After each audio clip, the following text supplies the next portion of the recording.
Hi there, everyone. It's 4 o'clock in New York. We are at a clear inflection point in what could very well turn out to be the single most consequential investigation in the 153-year history of the Justice Department. The investigation into January 6 and the twice impeached ex-presidents' very clear, publicly known efforts and plot to overturn his defeat in the 2020 election. A series of court battles over the last few weeks have largely gone in Special Counsel Jack Smith's favor. They have resulted in a whole slew of new Trump officials and allies being freed up and now ordered to testify before the federal grand jury. Some big names in that list, none of them bigger than the one we led with yesterday. Vice President Mike Pence. News broke on Tuesday that a federal judge had ordered him to answer questions under oath regarding conversations that may involve illegality on Donald Trump's part. Here's what Mike Pence told NBC News about all that this morning. I'll be in Washington, D.C. later this week, and I'll be meeting with my counsel at that time, and we'll review the judge's decision, and we'll determine the best way forward. But again, I have nothing to hide. I believe we did our duty under the Constitution on January 6th. It's got nothing to hide, but that response begs the question. If that is the case, and frankly, the fact that he wrote a book about it certainly suggests it is, so why hasn't he testified already? Well, the ball is in Pence's court as to whether he'll appeal this decision. He's previously hinted that he's willing to go all the way to take it to the Supreme Court. At this point in time, though, Jack Smith's prosecutors are on the verge of hearing from several other former senior Trump officials. In that group, former Director of National Intelligence John Ratcliffe. Here's what Meadows aide Cassidy Hutchinson said about him. Director Ratcliffe didn't want much to do with the post-election period. Director Ratcliffe felt that it wasn't something that the White House should be pursuing. It felt it was dangerous for the president's legacy. He had expressed to me that he was concerned that it could spiral out of control and potentially be dangerous, either for our democracy or the way that things were going for the 6th. So for the first time, the grand jury will hear from Director Ratcliffe, the head of National Intelligence, who didn't want anything to do with the post-election period. Why not? What did he know? And when did he know it? Grand jury will get to know the answer to those questions. Ratcliffe wasn't the only one within the administration who's concerned about this period, and specifically January 6th ahead of time. Here's what Cassidy Hutchinson said about the National Security Advisor, Robert O'Brien, who has, yes, also been ordered to testify before this grand jury about a call she had with him on January 4th. I received a call from Robert O'Brien, the National Security Advisor. He had asked if he could speak with Mr. Meadows about potential words of violence that he was hearing that were potentially going to happen on the Hill on January 6th. I had asked if he had connected with Tony Ornato because Tony Ornato had a conversation with Mark about that topic. Robert had said, I'll talk to Tony, and then I don't know if Robert ever connected with Mark about the issue. It's a bombshell. 2 days ahead of January 6th, January 4th, the National Security Advisor knew there was a potential for, quote, violence on the Hill. Now, grand jury will get to hear from him. But arguably none of these officials are as important to understanding the story of how January 6th came to be and Trump's role in putting it all in motion as his former chief of staff, Mark Meadows. He served as the conduit for every stupid and insane plot and the ones that came a lot close to being a reality to undermine the 2020 election result. Again, here's Cassidy Hutchinson on him. I remember leaning against the doorway and saying, I had an interesting conversation with Rudy. Mark, sounds like we're going to go to the Capitol. He didn't look up from his phone and said something to the effect of, there's a lot going on, Cass, but I don't know. Things might get real bad on January 6th. I remember Pat saying something to the effect of, Mark, we need to do something more. They're literally calling for the vice president to be effing hung. And Mark had responded something to the effect of, "You heard him, Pat. He thinks Mike deserves it." I remember glancing and he's still sitting on his phone. And I remember Pat saying to him something to the effect of, "The rioters have gotten to the Capitol, Mark. We need to go down and see the president now." And Mark looked up at him and said, "He doesn't want to do anything, Pat." Ms. Hutchison, did White House Chief of Staff Mark Meadows ever indicate that he was interested in receiving a presidential pardon related to January 6th? Mr. Meadows did seek that pardon. Yes, ma'am. Potential new evidence in the hands of Special Counsel Jack Smith in the form of testimony from the highest levels of Trump world. It circulates around the knowledge of violence, around premeditation, around intent, and around Donald Trump's state of mind. It is where we begin today with some of our favorite reporters and friends. Washington Post congressional investigations reporter, MSNBC contributor Jackie Alemany is here.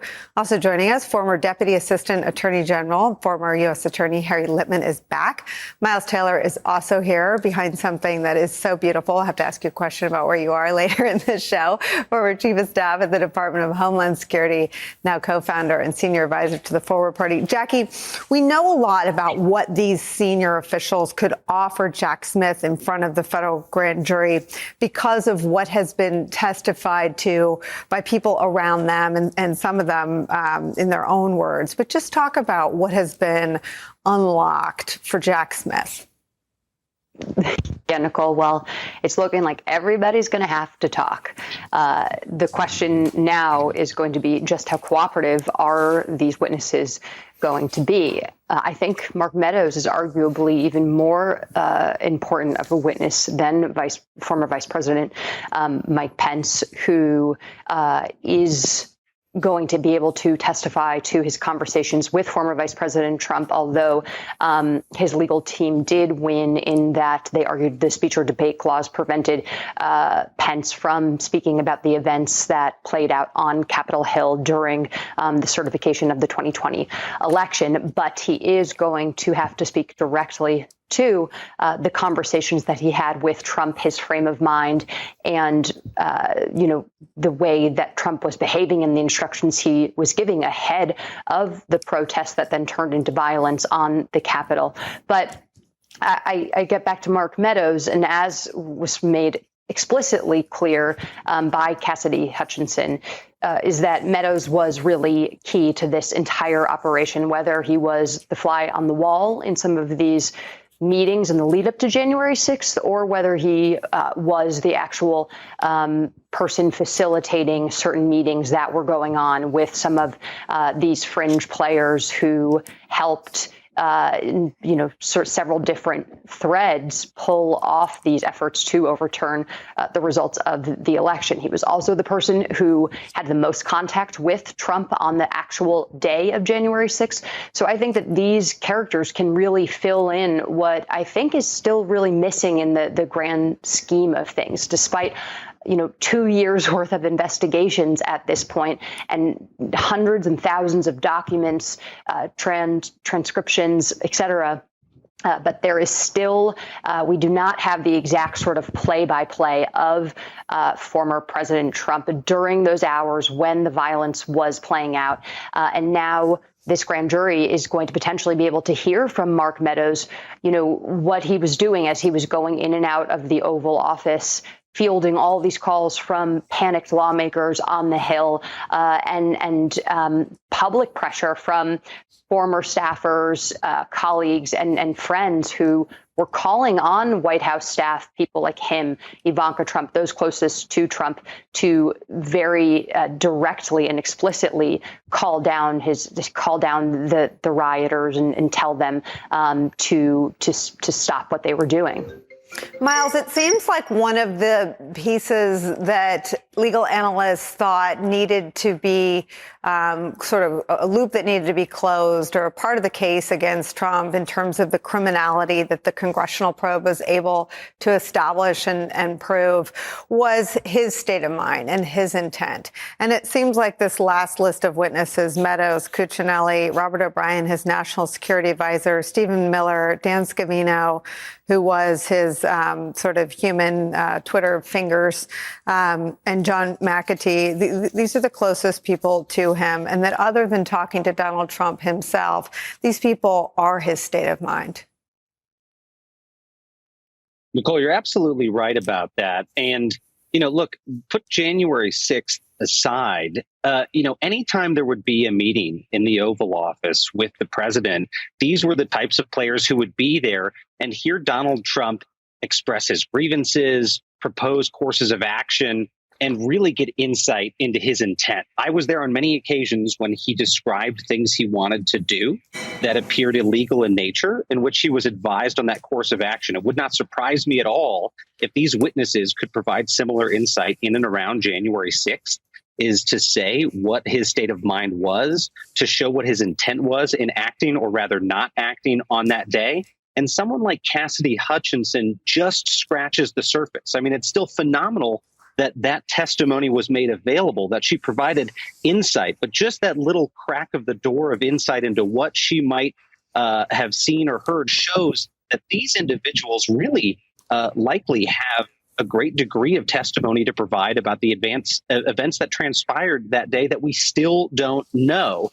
Now, what you've seen in the short term is these people use executive privilege like a get out of jail free card, whether it was Steve Bannon or Peter Navarro or Mark Meadows or even former Vice President Mike Pence. But that's not why executive privilege exists, Nicolle. It exists to protect the branches of government from each other, to protect the executive branch from infringement by the other two branches. It does not exist to shield government officials from the law, to shield government officials from being held accountable for acts of illegality. And I think that's a really significant development here, is that idea of executive privilege as a shield from jail has really been knocked down by the courts. I don't know what Pence means about he's going to review this with his counsel. This is an order to cooperate. I suppose they're going to try to escalate that. I'm sure Harry could tell us more about that. But the last thing I would say, Nicolle, is you have to know where this is coming from, because these individuals aren't reaching these conclusions independently. This comes from Donald Trump himself. He always viewed the presidency as insulation from the justice system. I mean, this is the same person who said when someone is president, the authority is total. And when he found out that wasn't true, he really wanted to dismantle the justice system. Mm-hmm. He asked aides to put together bills to send to Capitol Hill to dismantle the courts. And his subordinates have followed that similar mentality towards the justice system, is attempting to dodge it. I am not that interested in what Mike Pence means when he says I'm going to sit in a chair and review it, because I think that's a verbal tick. As you said, he's been ordered to testify, and we'll presume that that's what he's going to do. But I want to stay with you, Miles, and something you just said about illegality, because it was a real bombshell when the first federal judge just came out and said it, that there's probable cause that Donald Trump and John Eastman committed felonies. It was a bombshell. And it really accelerated the power of the evidence that the January 6th Select Committee was presenting to the public. Because then you had two branches of government. You had the Congress and you had the judiciary saying what we could all see with our own eyes, right? Clear evidence of a felony. You now have a second judge ruling that the reason Pence can testify is because of Donald Trump's illegality. Mueller years and years ago said if I could say that Trump hadn't committed crimes, I would have. You have in the sentencing memo for Michael Cohen that Donald Trump, based on SDNY's investigation, directed and coordinated a campaign finance violation fraud. I wonder, in your view, what the stakes are at this point for all of the illegality that people in Congress and the judiciary have said Donald Trump has committed to actually have a consequence. Well, it seems quite evident that the former president likely committed a crime. That's not just idle speculation. As you note, Nicolle, several judges have now made that suggestion that the former president may have engaged in criminal acts, and that's why they're making these extraordinary orders for these officials to testify. And so I think that much is clear. But this also drives us back to the basics when it comes to an investigation. That being, once these individuals come in to testify, they're going to be driven by a very simple human motivation, which is to keep themselves out of jail.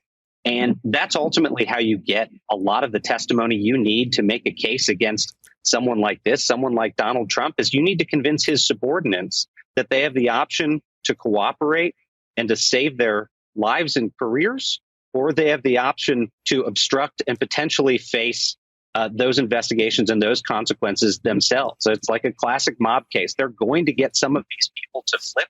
I feel very confident that once all of their legal remedies are exhausted and they've gone to every judge they can to try to prevent themselves from testifying, that they ultimately will testify. And a number of them will testify against their former boss because they want to have careers in presidential politics. Some of them, like Mike Pence, want to be deemed credible to run for the presidency of the United States. And that's going to require them to not be in a jail cell. So I think you're going to see those basic human motivations come into play as these individuals, again, exhaust their remedies.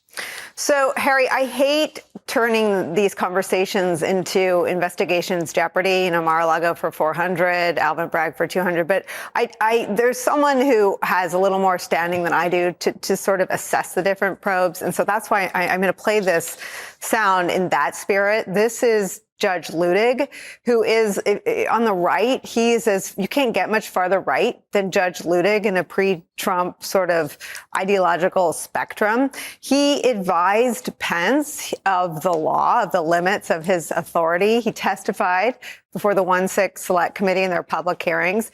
And this is what he had to say to Charlie Sykes in a Bulwark podcast about the importance of this investigation and this prosecution of Donald Trump.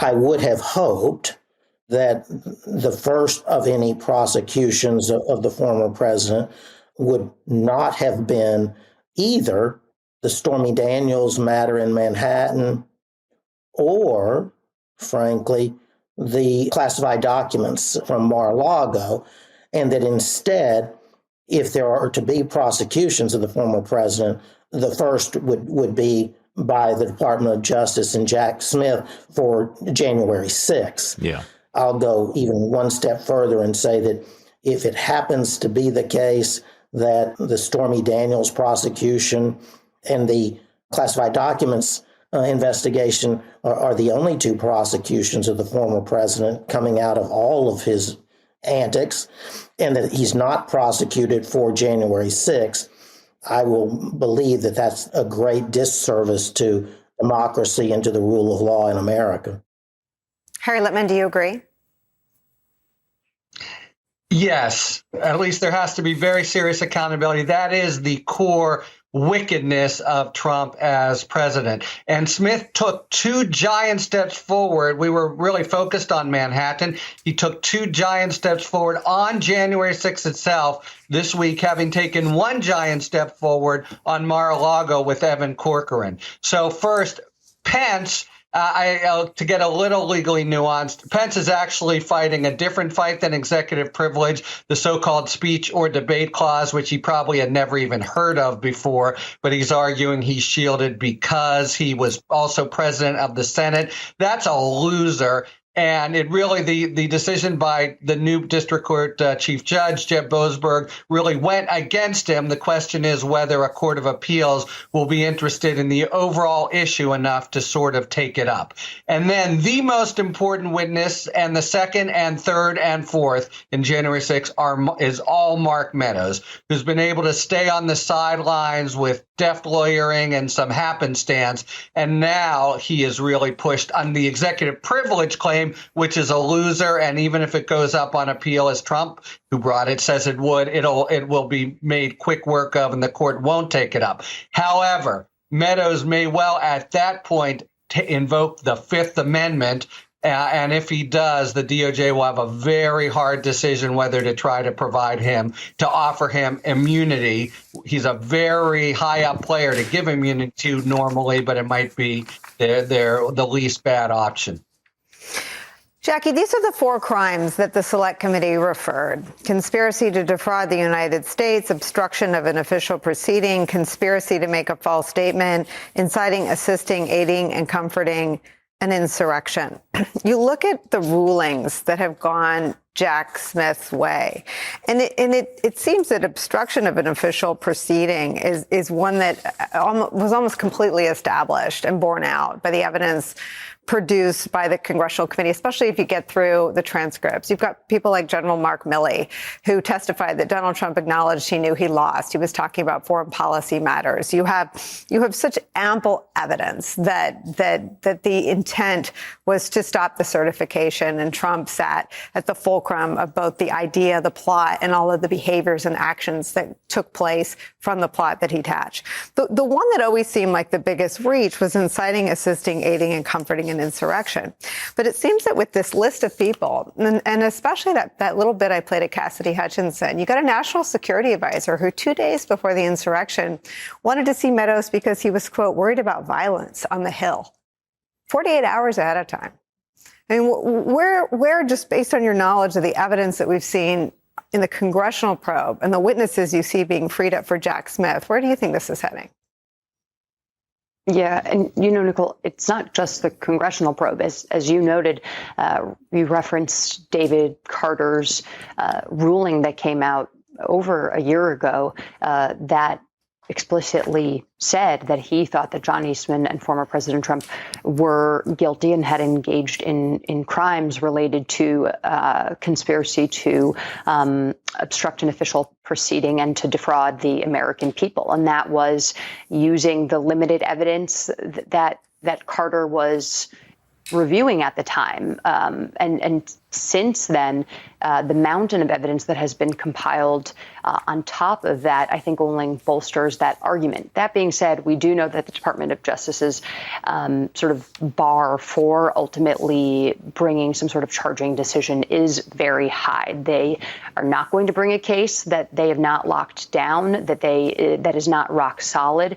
And as Harry and all of the lawyers are much better versed in this than I am, have repeatedly said, it is probably more strategic of the Department of Justice for the Special Counsel's Office to bring charges on, more cookie cutter, cut and dry charges, things like obstructing an official proceeding and conspiracy to defraud the American people, which, have plucked at countless examples over the past few years of Trump acknowledging privately, publicly, in lots of new conversations that cropped up throughout the congressional investigation, and that I'm almost certain that the grand jury is hearing about from the witnesses who have appeared before them, about Trump acknowledging that he knew he had lost the election, but wanted to peddle and propagate these unsubstantiated claims that he had won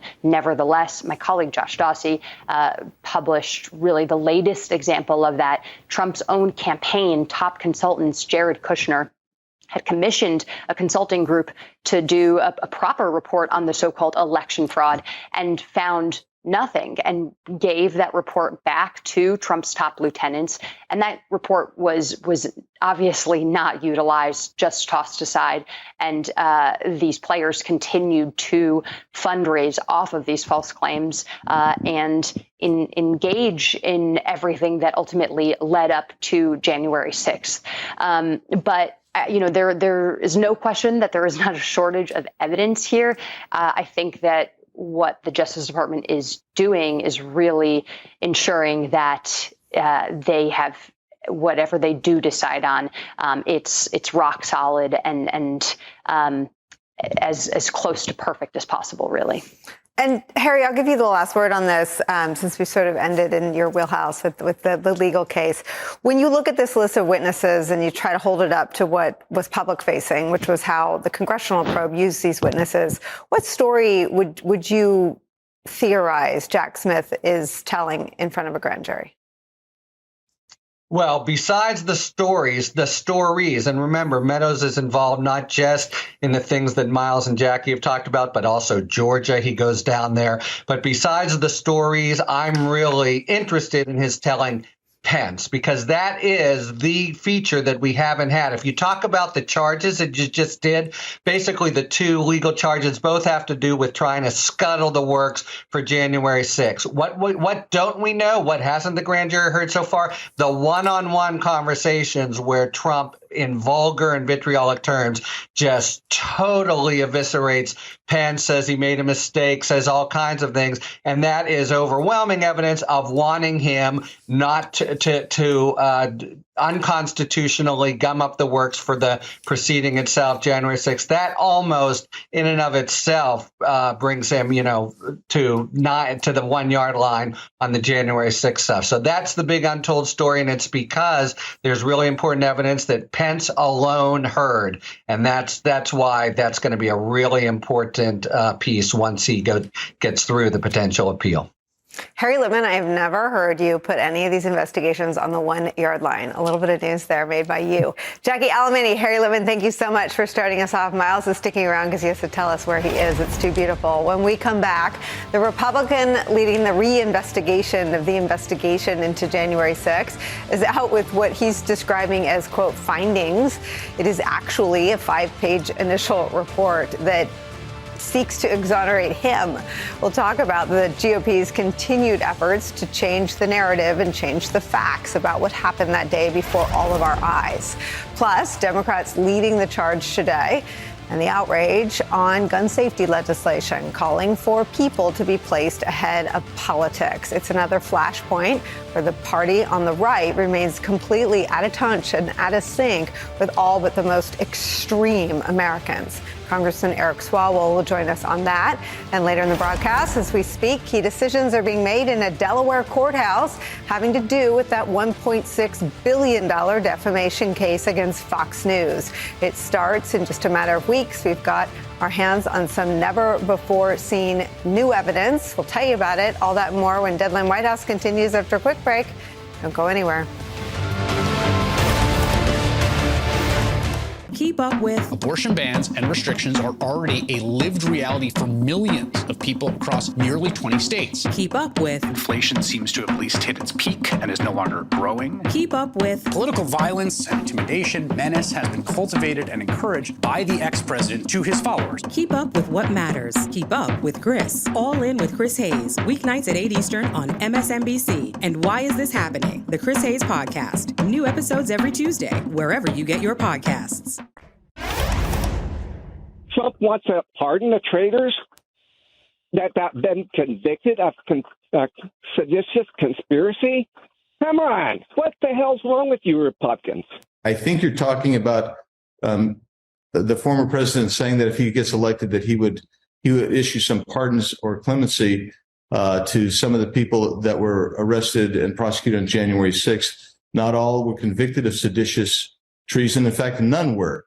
Congressman, USA Today had this headline back in November of 2022 that Stewart Rhodes, the Oath Keepers founder, was found guilty of seditious conspiracy. Oh, okay. Yeah, well, I didn't follow that case. Okay. I missed that one. Oops. Hardly believable. That was far right-wing Republican Congressman Andy Biggs getting a live on-air fact check about who was at January 6th, what they've been charged with, and what they've been found guilty of. Things that have actually led to criminal charges of sedition in some very high-profile, well-covered trials, no less. Stewart Rhodes, for his part, is facing 20 years in prison. Biggs' false claim and downplaying the insurrection is the brand of the GOP now. It's exactly the kind of whitewashing that we've been seeing on the right on a daily basis. And there's more. There's this from the Republican-led subcommittee investigating the January 6th investigation. Today, Congressman Barry Loudermilk released his, quote, flash report of initial findings with zero new evidence of any substance or note. But he did manage to discover that he himself did nothing wrong by holding tours of the Capitol on January 5th, the day before the deadly insurrection. What Loudermilk left out is that taking pictures during the tour was a man who, according to the January 6th Select Committee, attended the January 6th rally the next day, claiming to be, quote, coming to take out Democratic leadership. So there's that. Joining our coverage, Democratic Congressman from California, Eric Swalwell. Miles is still with us. Congressman, what do you make of, I mean, the attempts to whitewash are so bad that they almost affirm the reality of January 6th? But what do you make of the tell that they're still so worried about it that they're fussing around with that which can't be rewritten? MAGA Republicans absolutely have to whitewash January 6th because they don't want the other or the alternative, which is to accept it, condemn what happened and move on. Right, Nicolle? In November 2022, the voters across the country in every swing contest rejected election deniers. That big blowout Kevin McCarthy promised in the House didn't happen. We picked up a seat in the Senate. We flipped governorships and state legislatures because they ran on January 6th and lionizing the insurrectionists and re-ran on community and competence. So you're faced with a crossroads, right? You can reset and go in the direction that the American people are in, or you can rewrite. So now they're going to double down and they're going to try and rewrite. And what you're seeing here, when you try and rewrite history, it's very hard to keep up with the truth. And that's, what's happening to so many of my colleagues, is they try and erase the heroism of the police officers and to hold up, the violence of the insurrections. Let me show you something your colleague, Congressman Jamie Raskin, said today along these lines.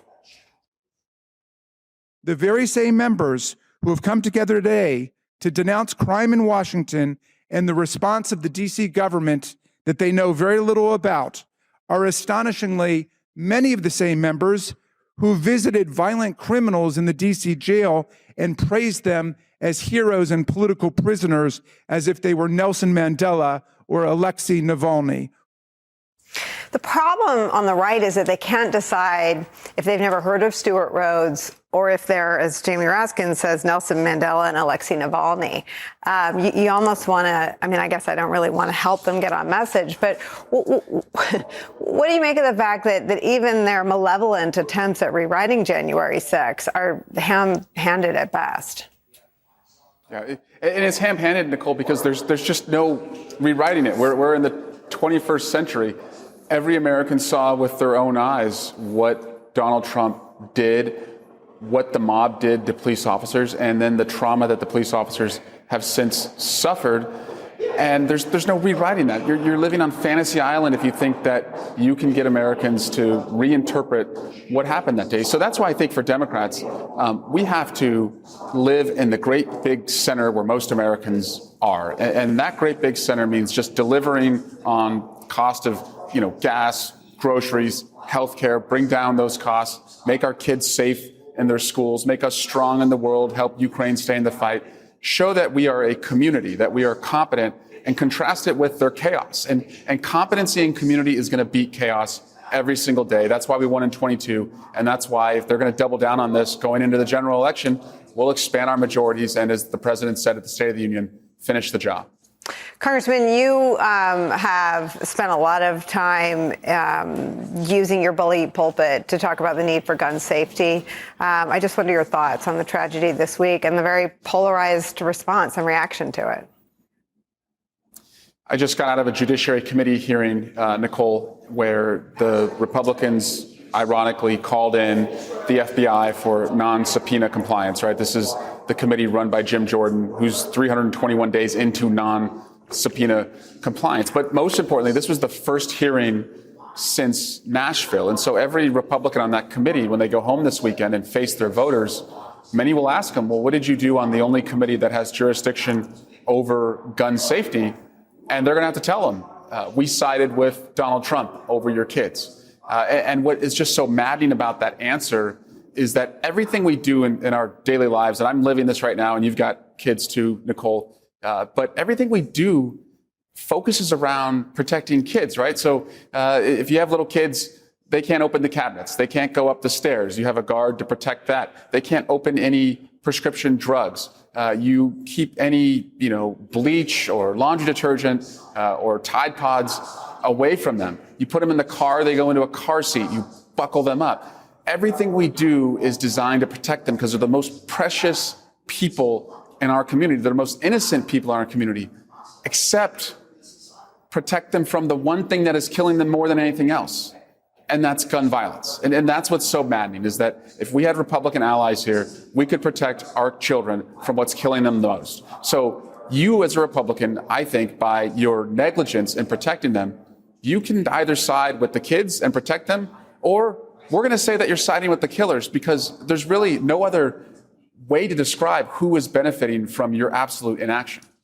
And if you've got 85% of the public seeing this the way you see this, what is, it's not a persuasion operation anymore. You've got the country. You've got all but the fringiest. Frankly, on abortion, it's the same conversation. You've brought the country along. They've been persuaded, even pluralities of Republican voters. How do you go the last mile and affect change with legislation?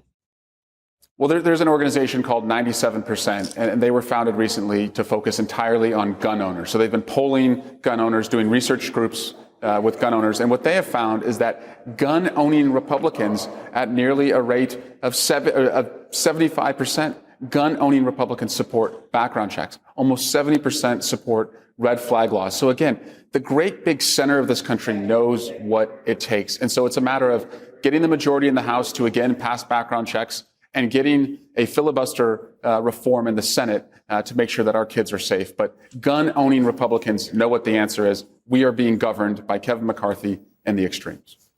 I want to get Miles in on this on the other side of a break. Congressman Eric Swalwell, thank you for joining us. A quick break. When we come back, we'll talk about all of this and the calls for action on Capitol Hill just 2 days after another tragic mass shooting at an elementary school, this time in Nashville. Hey everybody, it's Joe Scarborough. Exciting news. You can now stream Morning Joe live on Peacock. You're going to find us in their new Morning News Live feature every weekday from 6 to 10 a.m. Eastern. Head to peacocktv.com/Morning Joe for more information. See you there.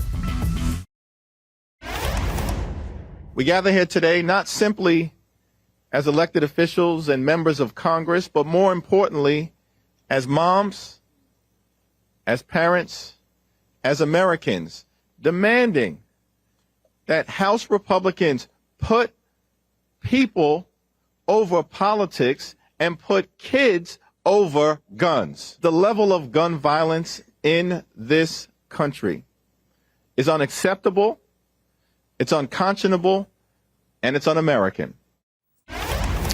That was Democratic leader Hakeem Jeffries on the steps of the United States Capitol today, joining members of his caucus, calling on Republicans to do something more than nothing following the horrific shooting in Nashville, Tennessee, just days ago.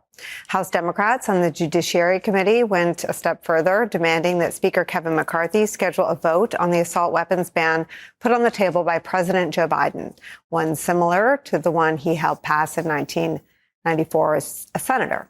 Meanwhile, in Nashville, First Lady Dr. Jill Biden will be attending a vigil tonight for the lives lost on Monday. Joining our conversation, Eddie Glaude. He's the chair of the Department of African American Studies at Princeton University and an MSNBC political analyst. Miles Taylor is still with us as well. Miles, I want to just pick up on the last thing that Congressman Eric Swalwell said, that the consensus in America about doing more than nothing to deal with our gun violence epidemic is so broad that they're now focused almost exclusively on gun owners, Republican gun owners. That's how far you've got the Democrats, you've got the independents, you've got gun owners by and large. They're looking at Republican households that own guns.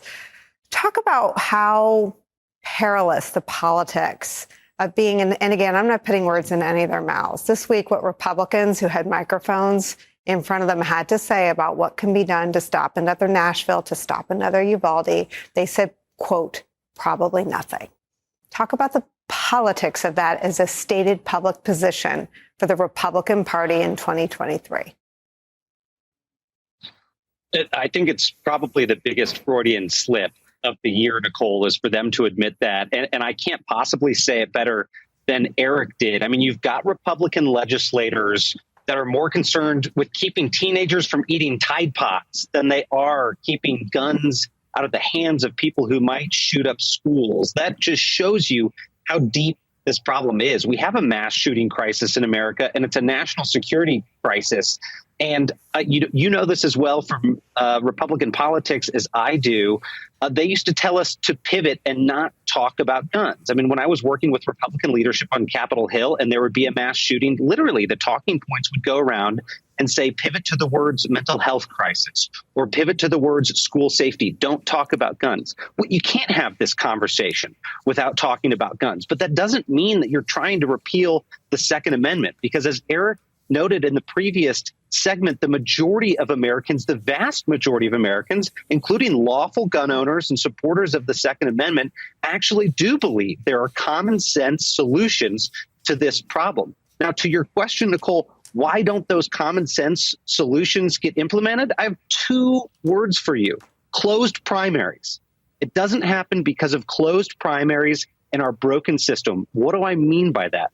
I mean that these Republicans that I've worked with for years, who won't even say the words guns when talking about this problem, fear getting a primary challenge in their elections. Because in closed primary systems, like the majority of this country has, they have to pander to the 20%. They have to pander to the 20% of most ideological voters in order to win their races. And that means they're going to just focus on the extremes. And as long as we have closed primaries in this country and those members of Congress are catering to the extremes, they're not going to take action on these issues. And that means organizations like the National Rifle Association having a say on issues like school safety, which was the case, by the way, in the Trump administration. We couldn't do anything on that issue unless the NRA gave it the green light. That's how broken the system is. I mean, Eddie, the reality is, though, as we have this conversation again today, is that the GOP has become so extreme they don't even have the 20%. On abortion, there are bans that eliminate exceptions in the cases of life of the mother and rape or incest, or 93% issues. Background checks is an 86% issue. Bump stocks is over 90. I mean, that analysis is correct, but the party is careening so far to the fringe that they don't even have their 20% behind the stupid things they're doing. Absolutely, but yet they have the country by the throat. I was reminded as I was thinking about this, Nicolle, of a quotation from James Baldwin. He says, as I was thinking about the political debate, it feels like a monotonous minstrel show. The same songs, the same dance, the same jokes. One has seen or been in the show for so long that one could do it in one's sleep. And so this is the traditional kind of political theater around the question. And so it seems to me that we have to generate a kind of dramatic tension. If this is the traditional theater, if we're going to hear the same rote kind of responses, that 86%, we're going to have to do something in order to move the needle on this. Maybe we have to engage in a general strike around assault bans. Maybe students are going to have to walk out. We're going to have to, that 86%, we cannot be beholden to this radical fringe. We have to do something, because if we don't, we're going to be complicit in allowing this to happen again. I'm so glad you mentioned students. There's a story I want to ask both of you about. It centers around Republicans trying to make it harder for students, college students, to be engaged in our politics and do just that. We'll show you some new reporting about how most of those Republican efforts, not all of them, but most of them are failing. The story's next.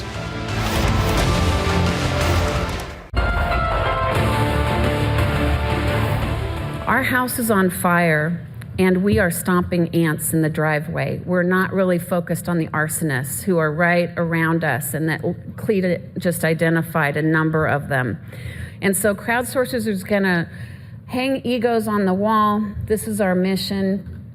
We're gonna hang egos on the wall, keep identifying our best leaders to get in a room and think through what can we do to regain our credibility in our culture with education, with arts and entertainment, with media, policy and politics as well, and others.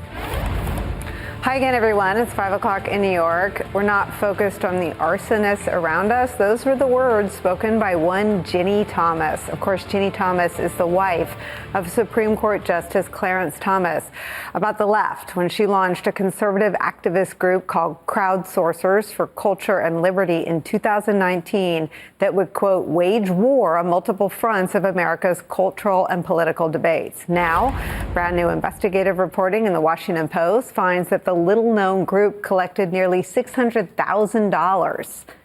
Wow, $600,000 in anonymous donations over the last 3 years. Washington Post reports this, quote, the previously unreported donations to the fledgling group were channeled through a right-wing think tank in Washington that agreed to serve as a funding conduit from 2019 until the start of the last year. That's according to documents and interviews. The arrangement, known as a fiscal sponsorship, effectively shielded from public view details about crowdsourcers' activities and spending, information it would have had to disclose publicly if it operated as a separate nonprofit organization, according to experts. Yet another shocking display of audacity by the spouse of a sitting Supreme Court justice that raises brand new questions about ethics and potential conflicts of interest. Post reports this, quote, Thomas's activism has set her apart from other spouses of Supreme Court justices. She has allied with numerous people and groups that have interests before the court, and she has dedicated herself to causes involving some of the most polarizing issues in the country. Most glaringly, Ginny Thomas's involvement in the attempted coup by the twice impeached disgraced ex-president to overturn the results of the 2020 election he lost. Ginny Thomas not only texted Mark Meadows about ways to overturn President Joe Biden's victory, but pressed Republican state legislators to choose their own slates of electors. From the Washington Post, when her text to Meadows first became public, quote, the messages, 29 of them in all, reveal an extraordinary pipeline between Virginia Thomas, who goes by Ginny, and President Donald Trump's top aide during a period when Trump and his allies were vowing to go to the Supreme Court in an effort to negate the election result. On November 10th, after news organizations had projected Joe Biden the winner based on state vote totals, Ginny Thomas wrote to Meadows, quote, help this great president. Stand firm, Mark. 3 exclamation points. You are the leader with him who is standing for America's constitutional governance at the precipice. The majority knows Biden and the left is attempting the greatest heist, inexplicably capitalized, of our history, also capitalized. It's where we start the hour with some of our favorite reporters and friends. The executive director of the Progressive Judicial Advocacy Group Demand Justice, Brian Fallon, is back. Plus, senior opinion writer and columnist for the Boston Globe, Kimberly Atkins Stohr, is here. And with us at the table for the hour, former top State Department official Rick Stengel joins us. Kim and Rick are MSNBC contributors. I mean, Brian Fallon, not for nothing. While the Supreme Court acts like it doesn't care that the public isn't that into them anymore, stories like this are exactly why the public doesn't trust and they've seen a collapse in public trust in the institution. Yes, Nicolle. In research that my group has done, we've noticed that part of what is animating this downward shift in the opinion of the court is not just the highly unpopular substantive rulings that are coming out of the court. And that's saying something because they're pretty unpopular, those rulings unto themselves. But it's also this idea that the court is behaving unethically and that it's become overtaken with scandal. And so there's a feeling that not only is it reaching decisions that are questionable and unpopular, but it's also reaching them through illicit means. That the majority that the Republicans have now on the Supreme Court, the 6-3 majority, was gained through illicit means, and that the way it's going about its business of hearing cases is just sort of riddled with ethical conflicts and influence peddling. And so this latest story that's divulged, new information about the degree of Ginny Thomas's activities, I think will just further that narrative in the public's mind. I mean, Brian, the piece about funding is so stunning to me because, over here on Earth One, you would do the opposite, right? If there were a nonprofit that involved the spouse of a Supreme Court justice, you would take the path that would bring about more disclosure, more transparency. Ginny Thomas does the opposite. She basically buries and hides the funding through a workaround that may or may not be legal. It certainly isn't ethical or transparent. What do you make of sort of the demented approach to ethics and transparency? Well, I think, Nicolle, that there could be a version of this situation with Ginny Thomas where she was lobbying on behalf of causes that would rankle groups like mine, watchdog groups that try to hold the Supreme Court accountable, but might not rise to the level of public attention that Ginny Thomas's actual activities are provoking. And so what do I mean by that? Let's say, for instance, that Ginny Thomas was going around making a living, arguing on behalf of corporate interests that wanted to loosen regulations on businesses. I think that would pose an ethical compromise for Clarence Thomas, because they hear cases related to regulations of business all the time. But it probably would not stun official Washington to the degree that Ginny Thomas's activities here do. And that's because she's a fringe figure, Nicolle. I mean, the people that she brought together for this nonprofit that received $600,000 was a rogues gallery of people that do not belong in polite society in Washington, D.C. You have the head of Project Veritas, who's been criminally prosecuted for the shady activities of that group. Charlie Kirk. These are people that say outrageous things that help provoke conspiracy theories that contributed to the riots to try to overturn the government. And Ginny Thomas is in league with all of them. This should be shocking and appalling to your average member of Congress on both sides of the aisle. And we don't see any movement from Republicans in the House to do anything in terms of an ethics bill. But it should be 100% uncontroversial at this point to impose a mandatory code of ethics on the Supreme Court so that Clarence Thomas has to account for his wife's activities more so than he does have to right now. I mean, Kim, not for nothing, the Cleta that she's talking about in the sound I played at the top is Cleta Mitchell. And here's Cleta Mitchell's cameo in Donald Trump's now infamous call with Brad Raffensperger that sits at the crux of a criminal investigation and his efforts to subvert his defeat in Georgia. How many ballots, Mr. Secretary, are you saying that were processed in? We had GPI thoroughly investigate that. There's only two answers, dishonesty or incompetence. There's just no way. Look, there's no way. And on the other things I said, too, there's no way. I mean, there's no way that these things could have been, you have all these different people that voted, but they don't live in Georgia anymore. They had a date when they moved from Georgia. They registered to vote out of state, and then they've 4,500. I don't have that right in front of me. And then they came back in and they voted. And voted. Yeah. No, that was a large number, though. It was in the 20s. Now, again, I think it's important to always remind our viewers, this is not a fight between Democrats and Republicans. Brad Raffensperger was a lifelong Republican. He was a Trump voter, and he disputed those facts as asserted by Cleta Mitchell that 4,500 people moved and came back and voted. Not true.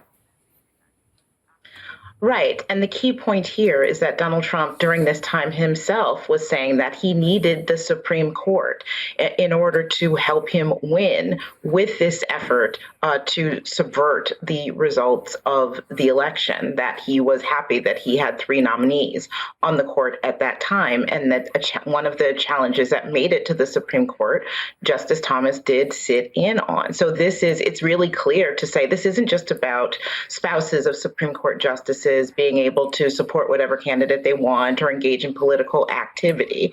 That they can do. It's about disclosing it and having a consequence for that justice that might say, hey, well, you cannot participate given the conflict of interest there. That is what needs to be done in order to protect democracy here. In this case, Donald Trump still lost at the Supreme Court. The court was not willing to aid him in this endeavor. But that is this one time. Ginny Thomas has been involved in cases going before the Supreme Court on everything from guns to Obamacare. And so this is something that has been going on for years. It just reached a really shocking apex with her involvement in the efforts to overturn the election results. Rick, Brian said something interesting, and Kim's making the same point. It's not just that she's involved in Republican politics. She sits at the farthest fringes of the right that until Trump wasn't actually considered acceptable to normal Republicans. Trump moved the party into, the fringe into the mainstream. But Ginny Thomas's sort of causes and efforts have always been outside the mainstream. What do you think the sort of drag is when you look at historic low numbers for the Supreme Court? I'll put them up again. This is Gallup's number. Since they've been polling about the court, it's at its lowest numbers. 58% of Americans disapprove of the U.S. Supreme Court. We're only interested in Ginny Thomas because she's married to a Supreme Court justice, and otherwise she would just be this fringe character, as you say, that people would either ignore or be horrified by. But what it does point to is this incredible issue that most Americans don't realize, which is that the Supreme Court has no ethics rule. It is not transparent in any way. These are the head of the third branch of government who judge themselves, who make their own decisions about recusing themselves. There is no written ethics guidelines for the Supreme Court for unelected lifetime judges. So I just think the American public needs to know that she plays a useful role in making people realize, oh my God, he can do whatever he wants. She could, she could write a friend of the court brief on something and handed it to him at their home, and he wouldn't have to recuse himself. So I think this is a huge issue, and it goes to this issue that we've been talking about for the last 5 or 6 years. These norms that are not laws. Right. That was a norm for the Supreme Court that these guys are, that observe ethics rules. They need to have rules. I mean, there are people like Senator Whitehouse has been calling for legislation and ethics rules for years. Why do you think that's never happened? Well, nobody likes to have other people police them. I mean, the Supreme Court, they are the head of that third branch of government. They are like gods, and they don't want to have these things tying them down, but they need to. By the way, they need to have term limits too, if you ask me. Yeah. I mean, look, we come together as a group and we often talk about the loss of faith that the public has in the Supreme Court as an institution. But there are a lot of policy pieces that are at play and pulling them down as well. One of them is Dobbs. Another one is guns. And I want to ask all of you about a case that may very well end up before the court in near term. This is from Linda Greenhouse writing today in the New York Times. Quote, on March 17th, the Biden administration asked the justices to overturn an appeals court decision that invalidated a federal law that for almost 30 years has prohibited gun ownership by people who are subject to restraining orders for domestic violence. The government's petition points out that there are more than 1 million acts of domestic violence in the United States every year, and the presence of a gun in a house with a domestic abuser increases the risk of homicide 6-fold. Will a fact like that matter to the Supreme Court? Do facts still matter at all? That may now be the most urgent question this case presents, not only to the court, but to the country, and especially to women who, Brian, are by and large the victims of domestic violence. Yeah, well, if you go back to the Heller decision, Nicolle, the late Antonin Scalia, in that case, said that, yes, there's a fundamental individual right to bear arms in the home for the purposes of self-defense. But even he allowed for reasonable common sense restrictions on that right for municipalities and states to pass statutes that were appropriately tailored to their geography. And the current conservative justices on the court don't believe in that principle. Clarence Thomas, Sam Alito, these justices are highly interested in drastically and dramatically expanding that Second Amendment well beyond any reasonable interpretation of it. And we're poised to see the logical extrapolation of that idea with this case that's arising out of the Fifth Circuit, where the Supreme Court could presumably side with domestic abusers' right to continue to have a gun. And I think that will just further shock the conscience of the country. But it just goes to show how much these justices act with impunity, both when it comes to ethics and personal propriety, and with respect to the far-reaching nature of the decisions that they're issuing. It's got to catch up to them, Nicolle, at some point. I mean, if you take their word for it, it already has, Kim. I mean, they give speeches all the time, moaning, complaining and whining about the public not liking them. Part of the reason the public doesn't like them is because they are not bound by the same ethics that bind other federal judges.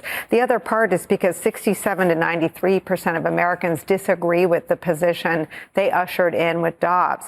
And 85 to 90% of Americans support moving in a different direction on gun safety legislation. And I think until you have a consequence of a decision like this of arming domestic abusers, they haven't begun to see how the public may recoil at this decision. Where do you think we are in terms of the public's loss of esteem for the Supreme Court? Well, I don't anticipate it getting any better, Nicolle, because it's not just that the Supreme Court does not seem to be taking facts into consideration about how the impact of gun violence, for example, on our country. It's that they are not being consistent when it comes to the law. That is why Dobbs was so, one of the many ways Dobbs was so offensive is that it completely disregarded the idea of stare decisis, that the precedent should be, once precedent is set, you have to have an extraordinary change in circumstances or facts in order to overturn it. They can't just overturn it because they don't like it. In the Heller case, as Brian pointed out, that was about the right to bear arms in the home for self-protection. Well, then in Bruin, they extended that right outside of the home and struck down laws that made people have to show that they needed it for self-protection. They just threw out their own justification. And so there's no reason to believe that they would pick up another justification in order to extend that law further. It's hard to see where the guardrails are constitutionally, and that would make anybody trust the Supreme Court less. So I think unless they change the way they're doing things, I don't see the trust of the people returning. You know, and even people that can't cite the cases and aren't as smart about the court as Brian and Kim are, understand when you point out something like, it's how radical is it? It's so radical it's not where Scalia was when he was alive. How radical is Dobbs? Well, if you look at Roe and Casey, they were decided by justices appointed by Democratic and Republican presidents. Roe's overturned by 6 Republican appointed justices. The polarization and the politicization of the court is clear to everybody. Yes, I won't cite the cases because you just, no, you can. You can.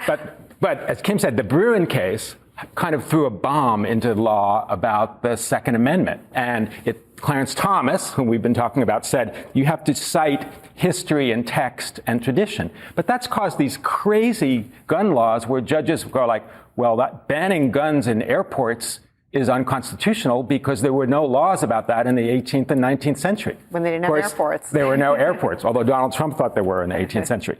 But the problem that comes home to roost is the problem of originalism, right? This idea that we have to cite historical precedent all the time. It's foolish in the sense that, it's people citing things that didn't happen in the 19th century, but it's also a clear wrong reading of the Second Amendment, right? If you're an originalist, what are the first 4 words of the Second Amendment? A well-regulated militia. In order to protect the security of a free state, the right of the people to bear arms shall not be infringed. It's to have a state militia. It's not to have AR-15s in your living room allegedly to protect yourself. So it's a clear misreading of that. It's a fraud, as Chief Justice Warren Burger said, which is always played on Twitter when there are shooting cases like this. It's a fraud perpetuated on the American people, and the American people are beginning to know it. I mean, I think American people are smarter than that. They do know that.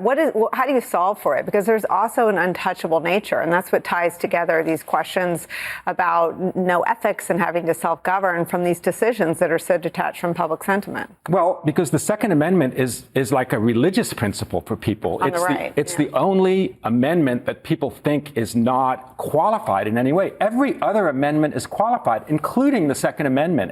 And so I think we have to sort of work our way backward. Banning assault weapons, nothing in the 18th or 19th century about assault weapons, but it would be foolish to say that and not do it.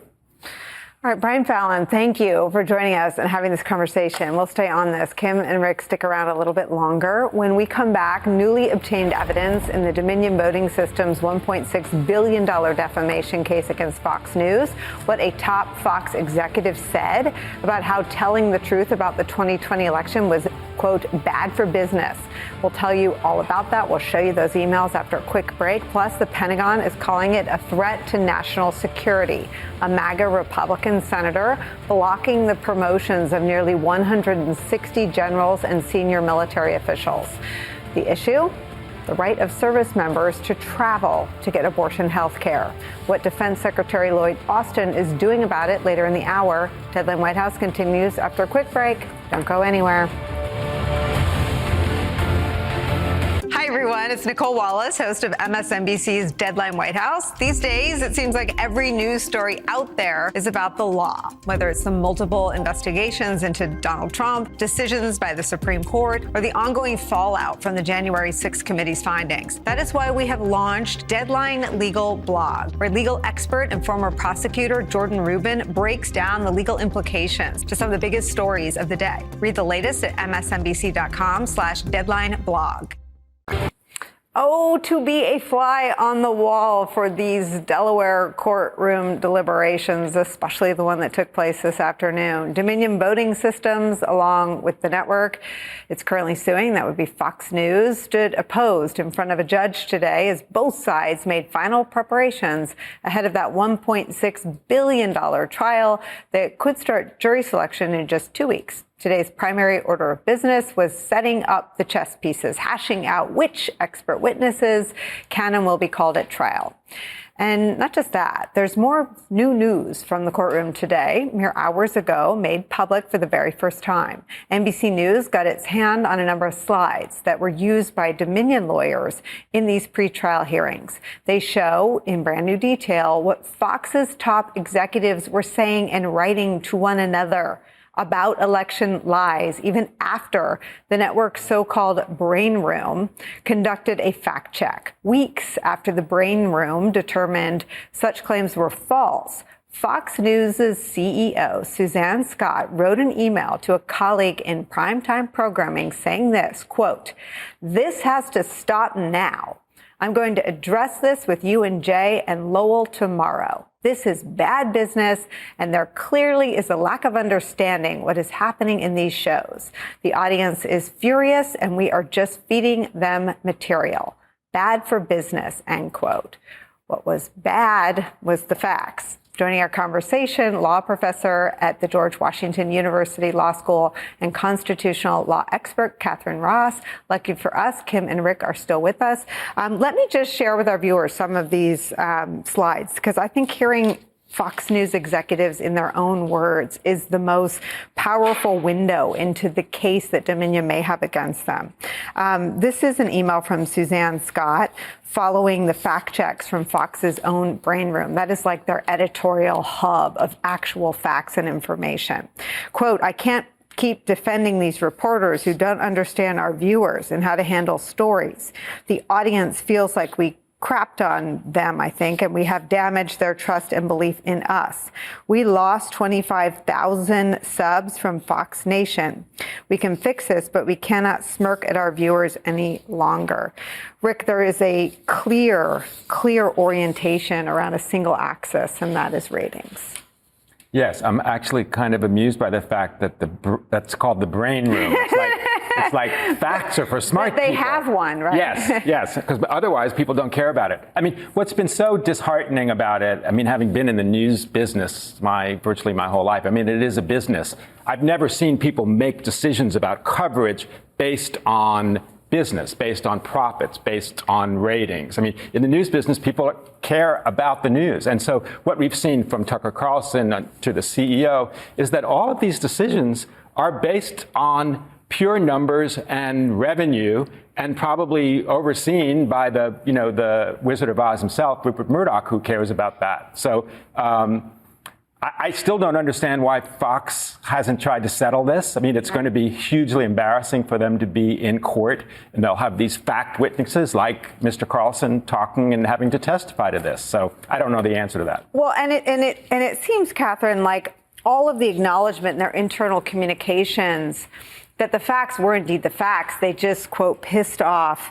the viewers, seemed to settle any questions about the intent to lie. I mean, they all knew what the truth was. They all knew Biden won. I mean, you have Rupert Murdoch saying in a previous filing that there were zero questions after Fox's own decision desk called the election for Joe Biden. Absolutely right, Nicolle. But it's also important to remember that Dominion doesn't have to show any intent. What they have to show in a defamation case is reckless disregard for the truth. And if this isn't at a minimum reckless and clear disregard, knowing in fact that they are lying and that their guests who they are presenting as alleging facts their guests are lying. If this doesn't meet that standard, then there is no defamation in American law. This is the most extreme case we've ever seen. Catherine, to your point, I mean, they use those words. Let me read one more slide. And I want to make sure our viewers understand if you're seeing these, the highlights that you're seeing are not the highlights we made. These were highlights that were made in the emails that were released. So this is number 5. It's from November 17th, 2020. It's an email from Tucker Carlson to Sidney Powell. Quote from Tucker, "You keep telling our viewers that millions of votes were changed by the software. I hope you will prove that very soon. You've convinced them that Trump will win. If you don't have conclusive evidence of fraud at that scale, it is a cruel and reckless thing to keep saying." So Tucker is saying to a guest that he keeps booking on his show that what she's doing is cruel and reckless.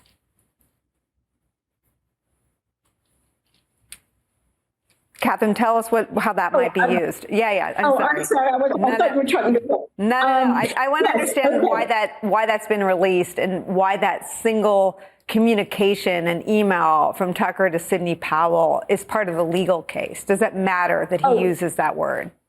Absolutely. So the standard where we have public figures, and for now, Fox is being treated as a public figure, as are all of the broadcasters who are named in the suit. The standard is something called actual malice.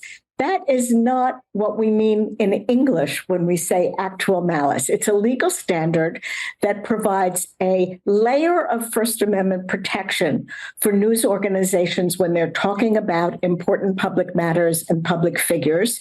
And actual malice means either they knew or they proceeded with reckless disregard for the truth. So when Tucker says about a guest he's now saying, oh, I was just letting her talk. And now we see not only did he know that she was lying, which we saw in other emails, but he is telling her, you are being reckless in the speech that we are facilitating on my show. I think that's very legally significant. Kim, let me read one more of these brand new slides to you. This is from a November 21st, 2020 email, again from Tucker Carlson to a different Trump lawyer, this time to Jenna Ellis. So Tucker Carlson writes this, quote, "Circumstantial won't work with this story. If there's no one inside the company willing to talk, or internal Dominion documents or copies of the software showing they did it, this seems shockingly reckless to me. And you know there isn't." So Tucker acknowledging that he knows and that Trump's lawyers know that there's no evidence that Dominion switched any votes. But the action is what I imagine will be scrutinized, right? He continues to showcase and platform the lies. Yes, absolutely. I mean, when you are a news organization and you keep publishing this, knowing that it's false, that's not a defense. If a newspaper publishes an op-ed that they know is defamatory, they can still be liable for defamation. And on the question as to why this hasn't settled, given how clear, I agree with Catherine, this is very clear evidence of defamation, I think it's probably Dominion. Dominion probably doesn't want to settle. They want to go to trial. They want this to be as public as possible for people to see exactly what Fox News did. There were a lot of settlements with other news organizations, some of which had to read on air that what they said was false. This is so shocking. I think if I were Dominion's attorney, I would advise against settling too, because that settlement usually comes with some sort of agreement not to fully disclose the terms. I don't think they want to do that.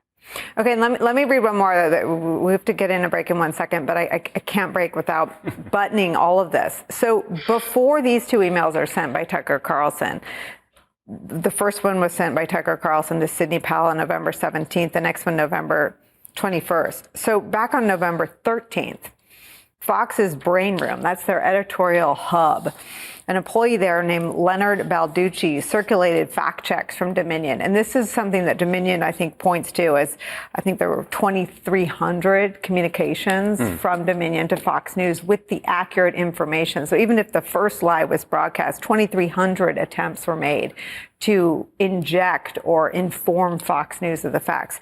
Here's what is sent from a Fox News employee around the company circulated at Fox News debunking these claims about Dominion. Quote, the facts. There is no evidence of widespread fraud in the 2020 election. Sent by Fox News's fact-checking editorial hub to the Fox News shows.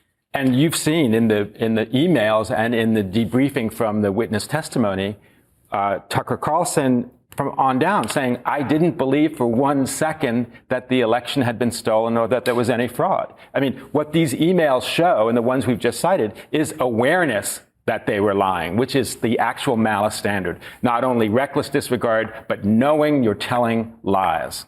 That just seems evident. They're yelling at me to sneak in a break, but there's so much more I want to read you, and I will do that on the other side. Don't go anywhere. Hey everybody, it's Joe Scarborough. Exciting news. You can now stream Morning Joe live on Peacock. You're going to find us in their new Morning News Live feature every weekday from 6 to 10 a.m. Eastern. Head to peacock.tv.com/morningjoe for more information. See you there. We are back with Catherine Ross, Kim Atkins, Stohr, Rick Stengel. We are pouring through newly released original content, original emails from inside Fox News's most senior executives and anchors about what was going on. They are produced in this $1.6 billion lawsuit from Dominion. Let me read one more to you. This is every anchor's nightmare. This is from November 20th. 2022, an email from Jeanine Pirro's executive producer to Fox News executives on a pre-taped Jeanine Pirro monologue. Quote, the brain room is going through this now. Jeanine dictated it to Tom. It is rife with conspiracy theories and BS and is yet another example why this woman should never be on live television. I think that I said the wrong year. I believe this is from November 20th, 2020, not 2022. Kim, that is a stunning thing for anyone's executive producer to say about the anchor, that it is rife with conspiracy theories and BS, and another example why this woman should never be on live television. Amazing. Yeah, it really is. And I think, not to repeat ourselves, it really hammers home just how clear cut this case is. I think it's important for the American people to understand that while generally speaking, I would be for the broadest protections for a news organization possible, but they are not limitless. And this goes far beyond the limits in understanding why defamation cases are important. They can be just as important to upholding democracy as other rules, even though this is a civil case. So I think this is an important lesson. Let me read one more because it maligns all of the people who peddled the lies, and Kevin McCarthy is part of this document and email dump. These are from raw notes from a November 7th, 2020 pre-interview with Kevin McCarthy, who was going to appear on Bartiromo's show. You believe Biden won fair? McCarthy says, according to the notes, there are a few issues, but I don't believe there is a mass cheat. I've not seen any proof so far of ballot fraud. So you again have someone whose public posture was to permit Donald Trump the space to cry it out. Mitch McConnell took a similar posture in the November. This is from November 7th. So in the earliest days after the election, they knew there was no fraud. No, and he spoke on the House floor saying that there was no fraud, that Biden was legitimately elected and then turned. But I want to go to Kim's point, because a lot of people, or some people in the progressive media or mainstream media, that say a loss for Fox would be a loss for all media. I completely disagree with that, and I think Kim does too. I mean, you don't want to protect a media organization that knowingly lies, that does the exact opposite of what journalism is supposed to do in a democracy. They need to be punished. The trial itself will be an educational experience for Americans in what journalistic organizations should not do, and they should be punished for it. Kevin, could you sort of give us some sort of context for understanding these emails in their entirety? What is Dominion sort of establishing in this bucket of evidence? Yes. Starting before the emails, the fact that Dominion thousands of times told Fox, you are not telling the truth, and showed them what the truth was and provided information thousands of times. And Fox continued to allow its broadcast, its stars to go ahead with these lies is absolutely astounding. So now we have evidence, as Rick said earlier, they didn't just have actual malice in the sense of reckless disregard. They knowingly lied, and they ignored proof that they had lied. And backstage, they were saying they were lying. And as you began with earlier in the show, they did it only for profit.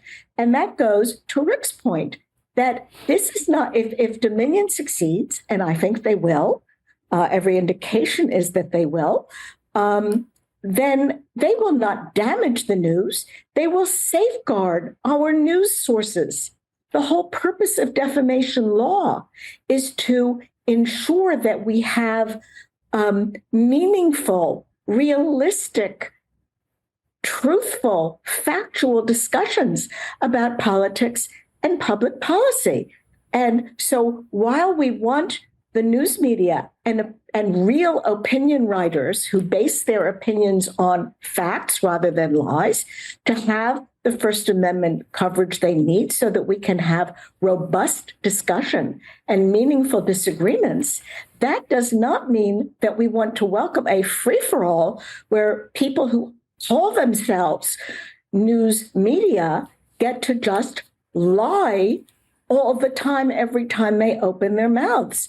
And it's very interesting to me that in an earlier email, Tucker Carlson started to lay out what might be his defense when he said, we're not in the news business, I'm paraphrasing. We're entertainers. Then don't have a news show. It is amazing, though, to hear the internal disdain for the brain room, the fact room. These are their own resources, and the only thing that matches it is their disdain for their decision desk, which called the election for Joe Biden accurately ahead of everyone else, I might add. Just amazing. Thank you for helping us put it all in context, Professor Catherine Ross. Kim and Rick, stick around a little bit longer. When we come back, the latest stunt by a MAGA Republican senator is causing the head of the Pentagon to sound the alarm over national security. We'll explain after a quick break. Don't go anywhere. The effects are absolutely critical in terms of the impact on the force. We see a war, the largest conflict in Europe since World War II.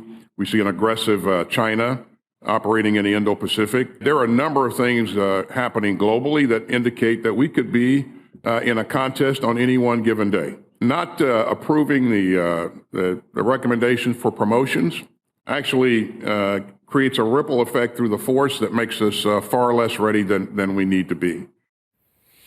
So it impacts readiness. That was Defense Secretary Lloyd Austin during a Senate hearing yesterday, urging a Republican senator to stop holding up military promotions for that reason. It impacts our readiness. Senator Tommy Tuberville of Alabama is the senator at issue. He is blocking more than 150 promotions for generals and flag officers over the Defense Department's policy of permitting service members to travel to receive health care, abortion health care specifically. Experts have cautioned that the Dobbs ruling would have a significant impact on military readiness, with so many military bases located in states with anti-choice laws in place. Joining our coverage, someone who has warned about this for a long time, retired U.S. Marine Corps Lieutenant Colonel Amy McGrath. She is the co-founder of Operation Liberty, a plan to protect troops and veterans now that Roe versus Wade has been overturned. I remember when you came on the show and warned that this would have a real impact on our readiness, and we now have, in the form of testimony from Lloyd Austin, confirmation that that is now happening.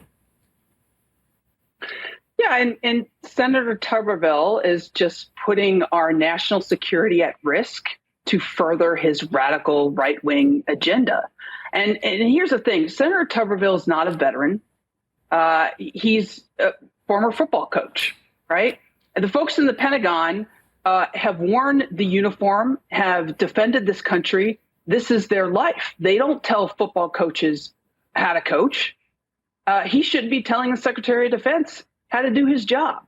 But we did see this coming. That's why I started Operation Liberty. We knew that the Republicans, with the repeal of Roe v. Wade would have repercussions for military women. We're a unique group where we don't get a choice for what bases we get assigned to. 20% of our military force are women. And, to hold up these positions in order to protest a DOD policy that's simply there to protect military women, it's absolutely absurd. And I just want to make one really important point, too. The military's policy is not radical left. It allows women in the military to get abortion health care in the event they are raped or in the case where there's a risk to the life of the mother. And that's it. So there's nothing new here. Amy, I don't want to skim past this, and I just want you to elaborate a little bit on something that I understand from my time in government and from some reporting on this era. Folks like Secretary Austin and General Milley do not have any part of their DNA that welcomes participation in the incredibly polarizing and distasteful political debates, largely staged and manufactured by people like Tuberville on the right and people like Tucker Carlson, who seem to relish dragging and smearing the military. But your point is so spot on. The military is not to the left. They're frankly to the center or the right of where public sentiment is on this. And the Republicans in a lot of red states are pushing bans that eliminate exceptions for life of the mother and in cases of rape and incest. And those policies draw the objections of 93 and 87% of Americans, respectively. So just talk about how difficult it is to navigate these extreme policies for the military. Yeah. Yeah, and when I mentioned that there was nothing new here, remember, prior to the repeal of Roe v. Wade, if you were a woman in the military and you were raped or you were pregnant and had a pregnancy that, where your life was at risk, the military would take care of you if you were overseas. If you were based in a country that did not allow this care or didn't have this care, the military would fly you to a place where you could get the care.